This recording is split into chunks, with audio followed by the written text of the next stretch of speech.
अहो, गेल्या काही दिवसापासून बघतोय, लव्ह मॅरेज असो किंवा अरेंज मॅरेज असो, सध्याच्या घडीला कोणाचं टिकतच नाहीये हो. आणि आत्महत्येचं तर रोज कानावर ऐकू येते. माणसाने नेमकं जोडीदार निवडायचा तर कसा? अगं हे खूप अवघड आहे ग. कारण प्रत्येकाचा स्वभाव वेगवेगळा. गरीब असो किंवा श्रीमंत असो, अरेंज मॅरेजचा सोड, पण लव्ह मॅरेज मध्ये सुद्धा माणूस जोडीदार निवडताना चुकतोय. ज्या माणसाला आपण लग्नाच्या अगोदरपासून भेटतोय, बोलतोय, त्या माणसाला सुद्धा तुम्ही नीट ओळखू शकत नाही.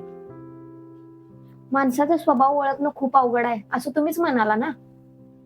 हो, पण तुला सांगू काय, माझ्या मते कसं आहे, प्रत्येक जोडीदाराच्या आयुष्यात असे प्रसंग आले असतील की ज्या प्रसंगात ते रडले असतील, जे दुःखी झाले असतील, तर त्या प्रसंगात आपण आपल्या जोडीदाराला ओळखू शकतो की आपण त्याला किती आवडतोय.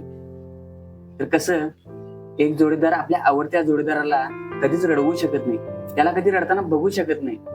आणि जर जोडीदार आपल्या जोडीदाराला रडवत असेल, त्याला रडताना बघून त्याला काही फरक पडत नसेल, तर त्या जोडीदाराने वेळीच समजून जावं की आता आपण माघार घेतली पाहिजे, आपण सावरलं पाहिजे. कारण आयुष्य हे परत नाहीये. स्वाते, तुला सांगू, सगळ्यात जगातलं मोठं रिस्क हे लग्न आहे. नशिबाने चांगला जोडीदार मिळाला तर आयुष्य सुंदर होतं, नाहीतर स्मशानात जाईपर्यंत माणसाला तडजोड ही करावीच लागते.